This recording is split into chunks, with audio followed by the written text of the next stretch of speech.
Halo semua, selamat datang di Taneta Channel. Pasar bukan sekedar menjadi tempat terjadinya jual beli barang dan jasa.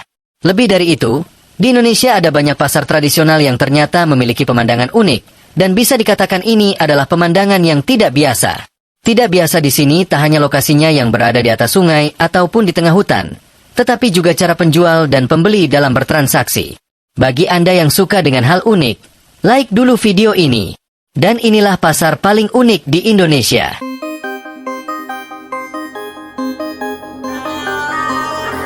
Pasar Terapung Banjarmasin.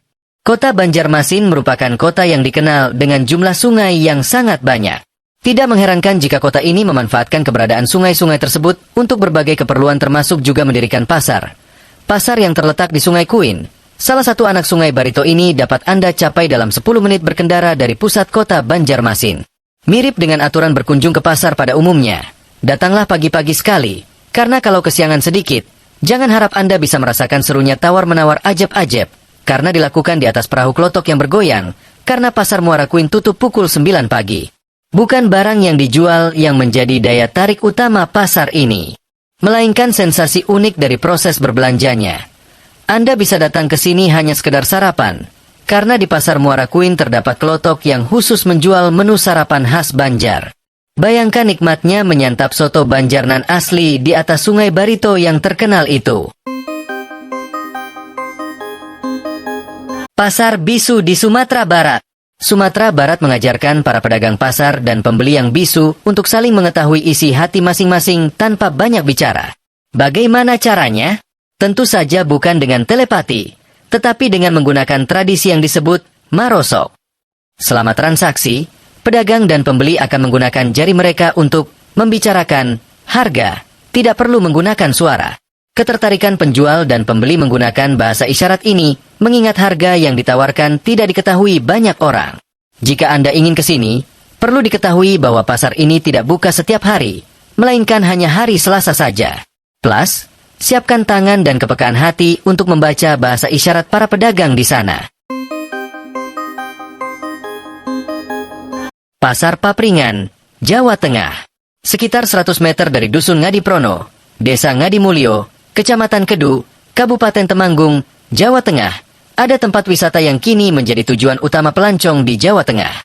Lahan kebun bambu seluas 2.500 meter dibuat menjadi Pasar Papringan.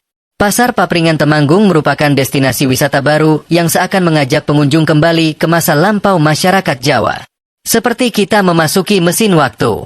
Kemenparekraf merekomendasikan pasar ini sebagai salah satu destinasi wisata pasar tradisional unik di tanah air. Kawasan Pasar Papringan ini memiliki konsep mengikuti pasar di Jawa zaman dahulu, seperti lokasi, mata uang, seragam penjual dengan kain lurik, bahkan tempat barang belanjaan. Konsep pasar ini juga dapat ditemui di Magelang dan Kediri, Jawa Timur.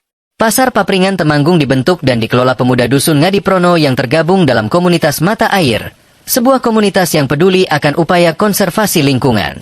Komunitas ini bekerja sama dengan komunitas Sepedagi. Lantas, upaya ini mendapat sambutan hangat dari pemerintah daerah setempat, yang kemudian membantu usaha konservasi rumpun bambu menjadi sebuah wisata desa. Pasar 46 Jambi. Mungkin ini adalah pasar paling singkat jam bukanya di Indonesia. Namanya Pasar 46 yang terletak di Jambi. Mungkin nama 46 diambil dari jam buka dan jam tutupnya. Pasar ini buka setiap hari dari jam 4 sampai 6 sore saja. Pasar yang terletak di Jalan Baru, perbatasan kota Jambi dengan Muaro Jambi ini kerap menjadi tujuan orang-orang yang baru pulang kerja untuk berbelanja kebutuhan pokok segar. Jika Anda berniat berbelanja di sini, harus ekstra hati-hati. Karena daerah pasar itu adalah tempat perlintasan kendaraan bermuatan besar. Hal inilah yang menjadikan Pasar 46 ini unik. Sehingga kendaraan yang melintasi pasar ini harus ekstra hati-hati atau berputar melewati jalan. Pasar ini juga berada di pinggir rawa dan persawahan masyarakat. Tak heran jika Anda melewati Pasar 46 di musim kemarau, banyak masyarakat yang mencari ikan dengan cara tradisional. Pasar ini pun tidak pernah sepi dari pembeli atau wisatawan. Sekali datang ke pasar ini, dijamin Anda tidak akan pulang tanpa membawa barang belanjaan.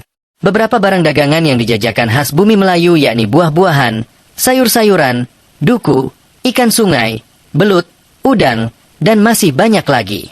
Bila musim durian tiba, Anda dapat membeli durian dan duku dari daerah Kumpeh yang terkenal.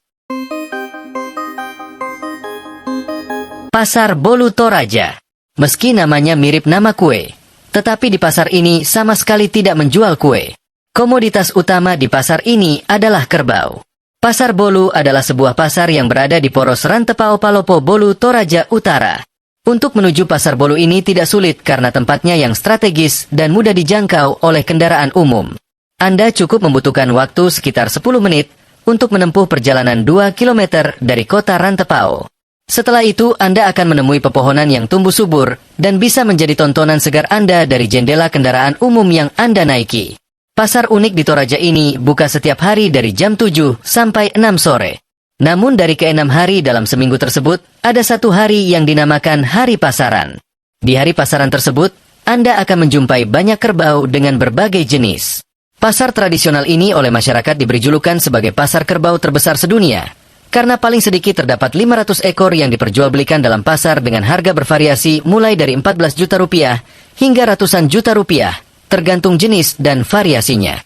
Bagi penduduk Tanah Toraja, kerbau memang berperan penting dalam kehidupan, khususnya untuk nilai ekonomi dan budaya.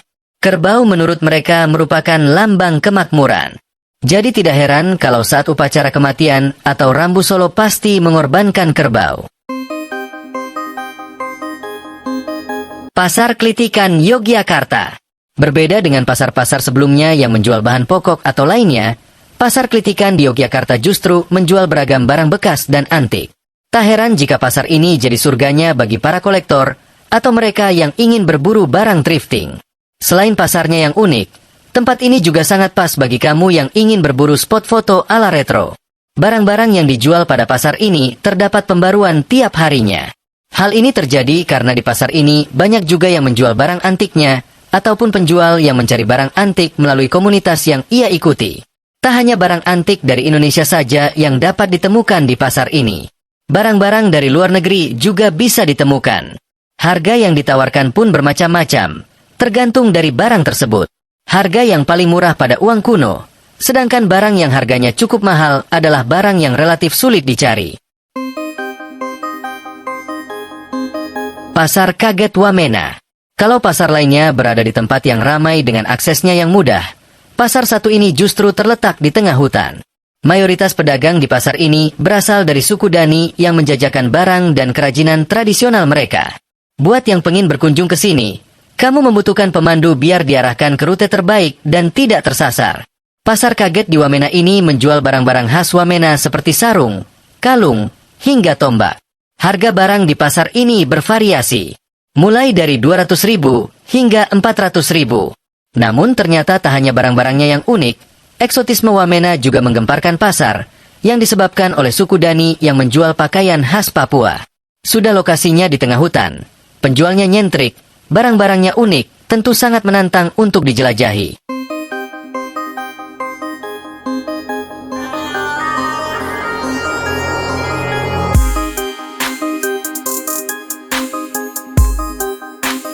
Apa pendapat Anda tentang pasar-pasar unik ini? Jika di tempat Anda terdapat pasar unik lainnya, yang mungkin lebih unik dari yang ada di video ini, silahkan bagikan kisah Anda di kolom komentar. Terima kasih sudah menonton. Jangan lupa like dan share jika video ini bermanfaat bagi Anda. Tetap semangat, ambil baiknya dan buang buruknya. Kalau ada kesalahan informasi tolong koreksi di kolom komentar. Sampai jumpa di lain waktu.